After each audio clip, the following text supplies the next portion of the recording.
여러분, 수십억짜리 한강뷰 아파트, 그걸 공공임대가 차지했다면 기분 어떠실 것 같나요? 서울 용산구 한강맨션에서 실제 벌어진 일입니다. 재건축으로 최고 59층 대단지를 짓는 이 아파트에서 전용 59제곱미터 임대주택이 한강 바로 앞 라인에 배치됐어요. 그런데 문제는 정작 조합원들은 한강뷰 뒤쪽으로 배정될 수 있다는 사실. 조합원들은 우리 돈으로 짓는 집인데 왜 임대가 한강뷰냐며 반달했고 결국 조합장은 해임당했습니다. 이게 다 서울시가 추진 중인 소셜믹스 정책 때문인데요. 임대와 분양을 동층 구분 없이 섞자는 취지죠. 하지만 한강뷰 여부에 따라 자산 가치가 수억, 수십억 차이 나는데 공공성만 강조하다 보니 조합원들의 재산권 침해 논란이 커진 겁니다. 한강뷰 임대, 여러분은 어떻게 생각하시나요? 공공이냐? 사유재산권이냐? 댓글로 의견 남겨주세요. 구독과 좋아요는 영상 제작에 큰 힘이 됩니다. 60만 원대 하이닉스 꿀맛이었죠? 그런데 그걸 빚으로 샀다가 지금 반대매매 난리 난 거 아셨나요? 11월 한 달 동안 반대매매 금액만 무려 2,500억 원, 올해 최고치입니다. 왜 이렇게 된 걸까요? 삼성전자, SK 하이닉스 주가가 반등할 거라 믿고 비투에 나선 개미 투자자들이 주가가 급락하면서 미수금 못 갚고 강제 청산 당한 겁니다. 미수거래는 증권사 돈 빌려 주식 사는 초단기 외상거래인데요. 2일 안에 못 갚으면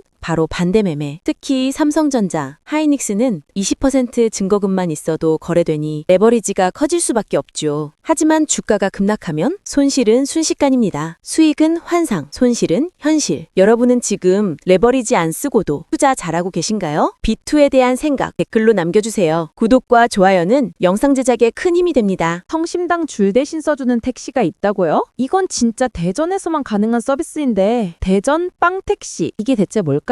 1시간에 3만 원이면 택시에서 빵도 먹을 수 있도록 접이식 테이블도 있고 기사님이 설명까지 해준대요. 6곳 빵집을 골라 직접 큐레이션한 기사님이 빵 하나하나에 담긴 스토리까지 알려주시는데 그게 또 은근히 감성 자극이거든요. 심지어 성심당 줄은 기사님이 대신 서주기도 한다고요? 내가 빵 고르는 동안 대기 완료입니다. 누가 봐도 가성비 아니냐고요. 20년 여행업계 경력, 일본 우동택시 보고 아이디어 얻으셨다고 해요. 진짜 감탄 그 자체. 이건 진짜 대전 오면 무조건 타야 함. 진정한 빵순이 빵돌이들의 로망 실현. 구독과 좋아요는 영상 제작에 큰 힘이 됩니다. 60세 정년? 이제 바뀔 수도 있습니다. IMF가 이례적으로 한국의 정년 연장을 권고했거든요. IMF가 뭐라 했냐면요. 정년을 65세로 늘리고 국민연금 수급은 68세부터 받자. 이렇게 구체적으로 언급했어요. 이례적입니다. 이게 실현되면 총 고용 14% 증가, 2070년 GDP는 무려 12% 늘어난다는 시나리오가 나왔습니다. 근데 단순히 정년만 늘리면 임금 부담만 커져서 부작용 생긴다네요. 그래서 IMF는 임금 체계도 바꾸라고 조언했어요. 연공 서열식 말고 성과 중심 구조로 바꾸라는 거죠. 우리 정년 정말 바뀔지도 모릅니다. 이게 시작일까요? 당신은 몇 살까지 일하고 싶으신가요? 댓글로 생각 남겨주세요. 구독과 좋아요는 영상 제작에 큰 힘이 됩니다. 금리 또 동결? 왜 안 내려요? 2025년 11월 한국은행이 기준금리를 또 2.5%로 동결했어요. 벌써 4번 연속입니다. 이유는 간단해요. 경제 성장률은 1.2%로 예상보다 높고 소비 심리도 살아났고 미국 금리 눈치도 봐야 하고 집값 자극하면 또 폭등할 수도 있고 환율은 1470원대라 더 불안하면 안 되니까 그러니까 지금은 아직은 아니야 좀 더 지켜보자는 겁니다. 하지만 앞으로 지표만 잘 따라준다면 2026년엔 인하 가능성도 생길 수 있어요. 구독과 좋아요는 영상 제작에 큰 힘이 됩니다. 지금 한국의 공공임대 정책 괜찮은 걸까요? 공공임대는 늘리겠다고 하는데 정작 그걸 뒷받침할 돈이 부족하다는 이야기 들어보셨나요? 정부는 내년에 19만 4천 가구의 공공임대 주택을 공급할 계획입니다. 하지만 문제는 돈입니다. 이걸 뒷받침해야 할 주택도시기금의 여유자금이 최근 4년 사이에 49조에서 12조 원으로 급감했거든요. 전세 보증, 전세 대출, 그리고 공공임대 관련 지출이 계속 늘면서 기금은 빠르게 소모되고 있습니다. 게다가 청약저축 해지가 늘고 부동산 거래가 줄면서 기금 수입도 함께 줄었죠. 돈 들어오는 속도보다 나가는 속도가 훨씬 빠른 상황입니다. 정부는 자산 유동화 증권, ABS 발행, 채권 만기 조정 등으로 대응하고 있지만 기금이 줄면 주거 안정 대책도 제한될 수 있다는 우려 무시할 수 없습니다. 공공임대 계속 늘리는 게 맞을까요? 여러분의 생각은 어떠신가요? 소중한 의견 나눠주세요. 구독과 좋아요는 영상 제작에 큰 힘이 됩니다. 요즘 환율 왜 이렇게 오를까요? 많은 분들이 서학 개미 때문 아니냐는 이야기를 하지만 이번 한국은행 발표는 예상 밖이었습니다. 한국은행에 따르면 3분기 국내 주요 기관들의 해외 투자 잔액이 무려 247억 달러, 우리 돈으로 약 33조 원 넘게 늘었다고 합니다. 자산운용사, 보험사, 외국환은행, 증권사까지 전 업권에서 해외 투자가 증가했죠. 특히 자산운용사의 해외 증권 투자만 178억 달러 이상 늘어났습니다. 개인 투자자만 해외 투자한 게 아니라 기관도 본격적으로 움직였던 겁니다. 주식은 미국과 일본의 증시 상승으로 평가이익이 커졌고 채권도 금리 하락 효과로 매력도가 높아졌죠. 환율 상승의 배경엔 서학개미만 있는 게 아니라 국내 기관들의 적극적인 해외 투자도 한몫하고 있었던 셈입니다. 환율이 오를수록 누구의 움직임을 더 주의 깊게 봐야 할까요? 구독과 좋아요는 영상 제작에 큰 힘이 됩니다. 여러분, 이 붕어빵 하나가 무려 141만 원이라는 거 믿어지세요? 이게 그냥 붕어빵 모양 장난감이 아니에요. 루이비통이 만든 붕어빵 팩참, 정식 명칭에 있는 진짜 명품이에요. 겉보기엔 귀엽지만 이탈리아산 최고급 가죽으로 만들어졌고 지퍼까지 달려있어서 카드나 에어팟 같은 작은 소지품도 넣을 수 있는 미니 파우치 기능까지 있어요. 눈, 꼬리, 지느러미까지 디테일이 엄청 정교해서 그냥 열쇠고리가 아니라 작은 예술품이라고도 불려요. 루이비통은 한국 겨울 간식인 붕어빵을 물고기 모양 페이스트리로 재해석해서 문화적 오마주라고 소개했어요. K컬처를 명품에 담아낸 사료로도 주목받고 있죠. 명품은 비싸기만 하다는 편견을 깨고 스토리와 유머, 감성을 담은 아이템이 인기라는 걸 보여주는 사례. 여러분은 이 붕어빵 티링 갖고 싶으신가요? 구독과 좋아요는 영상 제작에 큰 힘이 됩니다. 한국 돈 들고 있으면 그냥 손해? 11월 한 달간 무려 8조 원이 해외 주식으로 이동했습니다. 고환율에도 투자 열기는 멈추지 않았죠. 서학개미들이 가장 많이 산 건 AI 기술주, 특히 구글, 엔비디아,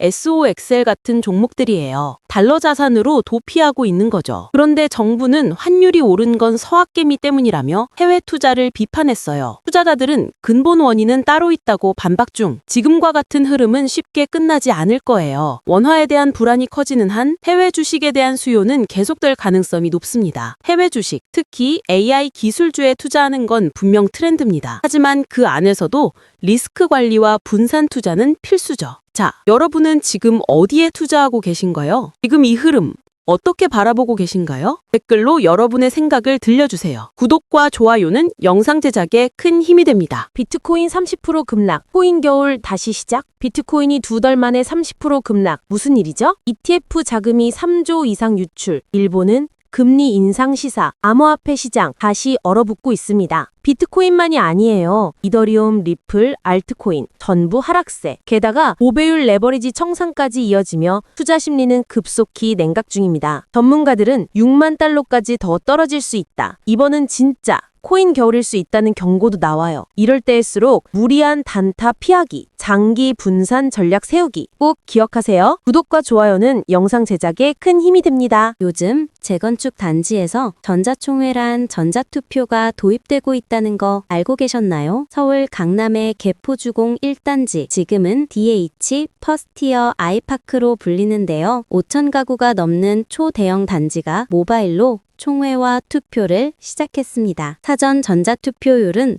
무려 56.2%, 총회 당일 온라인 출석률도 12.6%, 정족수 걱정 없이 의결도 문제없이 진행됐어요. 게다가 전자 방식으로 바꾸면서 동의 발송 없어지고 인건비, 장소비도 줄어들어서 비용은 90% 이상 절감됐다고 해요. 이 흐름은 지금 한남 3구역, 목동 14단지 같은 다른 대형 단지로도 확산되고 있고요. 스마트폰 하나로 서명하고 투표까지 차지할 수 있어 참여율도 속도도 확실히 빨라졌습니다. 이제 재건축도 디지털 시대. 구독과 좋아요는 영상 제작에 큰 힘이 됩니다. 여러분, 무려 10억 시세 차익이 가능한 아파트에 12만 명이 몰렸다는 사실 믿어지시나요? 바로 서울 청량리역 앞 롯데캐슬 SKY65 무순위 청약 이야기인데요. 단 3가구 모집에 12만 명이 신청, 경쟁률이 무려 4만 대 1. 2019년에 분양가가 10억 원이었는데 2025년 현재 시세는 19억 5천만 원입니다. 당첨만 되면 로또보다 높은 시세 차익이 가능한 셈이죠. 게다가 이건 무순위 청약이라 청약 통장 없어도 되고 기존에 집이 있어도 신청 가능해요. 그래서 투자자들까지 몰린 거예요. 왜 싸냐고요? 원래 분양받고 계약 포기된 세대를 건설사가 예전 가격 그대로 다시 내놓은 거거든요. 확률은 낮지만 정보력과 타이밍만 있으면 다음 기회는 여러분 차례일 수도 있습니다. 감정가보다 20% 비싼데도 낙찰됐다. 요즘 서울 아파트 경매 시장이 완전 불장입니다. 감정가보다 몇억 원 더 비싸도 낙찰되고 실제 매매 최고가보다 더 비싸게 사는 사례도 속출하고 있어요. 왜일까요? 서울 전역이 토지거래 허가 구역으로 묶이면서 실거주 의무와 자금 증빙이 빡세진 일반 거래를 피해 갭 투자가 가능한 경매 시장으로 수요가 몰린 거예요. 목동 하이페리온은 감정가보다 4억 3천 더 비싸게 낙찰됐고 성동구 금호두산은 무려 감정가보다 60%나 높은 가격의 주인을 찾았습니다. 낙찰가가 매매가를 뛰어넘으면 인근 시세까지 끌어올릴 수 있어서 경매가 사실상 시세 상승의 기준이 되어버리는 상황이에요. 경매 시장은 지금 규제를 피해 돌아온 갭투자 천국이자 현금 부자의 놀이터가 되어가고 있습니다. 구독과 좋아요는 영상 제작에 큰 힘이 됩니다. 재건축 공사비 시공사가 마음대로 올릴 수 있을까요? 법원이 노우라고 말했습니다. 현대건설이 대구 태평 수입할 상가 재건축 현장에서 공사비를 무려 40%나 증액 요구, 그중 32%는 물가 상승 때문이라고 주장했죠. 하지만 문제는 착공을 안 한 것, 공사비 올려달라며 1년 넘게 착공을 미뤘습니다. 이에 사업 시행사인 한국토지신탁이 계약 해제 플러스 손해배상 소송을 제기했고 법원은 고의적 착공 지연을 인정, 현대건설에 133억 원 배상 판결을 내렸습니다. 소비자 물가지수 기준도 계약서에 명시된 만큼 유효하다고 판단했죠. 이 판결, 재건축 갈등 겪는 다른 단지에도 큰 영향을 줄 수 있습니다. 요즘 서울 부동산 다시 조용해졌습니다. 특히 한강벨트 거래량이 한 달 만에 80% 급감했어요. 10월까진 불타던 성동, 마포, 광진, 동작. 근데 11호 대책 이후 토지거래 허가구역으로 묶이자 매수 문의가 뚝 끊겼습니다. 서울 전체 집값도 2주 연속 상승폭 둔화. 강남 3구도 잠시 숨고르기. 재건축 단지 아니면 눈길조차 안 가는 분위기예요. 대통령실은 토지거래 허가제는 임시조치라며 해제 가능성을 열어뒀지만 국토부는 아직은 시기상조라며 선 그었습니다. 반면 규제 이후 강남 거래량은 되려 증가. 이게 정부로선 부담이에요. 그리고 중요한 포인트. 매매 막으면 전세 오른다. 실수요자들 매수 대신 전월세로 몰리니까 내년엔 전세값이 더 뛸 수도 있다는 우려가 나옵니다. 부동산 지금 숨고르기 중입니다. 하지만 다시 움직일 순간도 가까워지고 있어요.